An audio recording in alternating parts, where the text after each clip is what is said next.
Hindi sayang yung effort mo. Hindi sayang yung paggastos mo.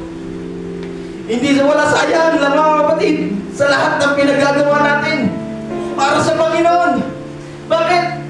Kasi kung nakikita natin, nanghihinayan tayo sa mga ginagastos natin, tandaan mo, Diyos ang nagbigay sa inan. Kung iniisip mo, napapagod ka, Diyos din nagbigay sa iyo ng kalakasan.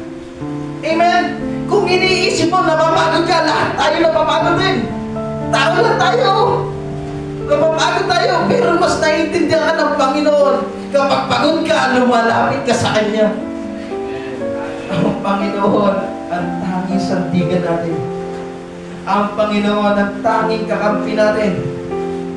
Na kailangan tayo bilang isang Kristiyano, dapat handa tayo sa lahat ng dapat natin gagawin sa Panginoon. Dapat ang alam natin sa sarili natin, kapag gawas na tayo, nakagpuyat tayo, dapat ay kabuluhan mga kapatid, sapagkat hindi na nalalaman ng bawat isa sa atin kung kailan darating ang Panginoon. Once na naganda ka sa Panginoon, kaligtasan ng kapalit. Kapag once naging prepare ka, kaligtasan ng kapalit. Kapag once na nakatayo ka sa Panginoon, kaligtasan ng kapalit. Kapag once na humawa ka sa pananampalataya na meron ka, kaligtasan ng magiging kapalit. Tinatandaan mo kapatid, mahirap maging Kristiyano, pero mas mahirap kung hindi tayo makasama sa ating Panginoon sa Kristo. Kung iisipin natin sa langit, walang hirap.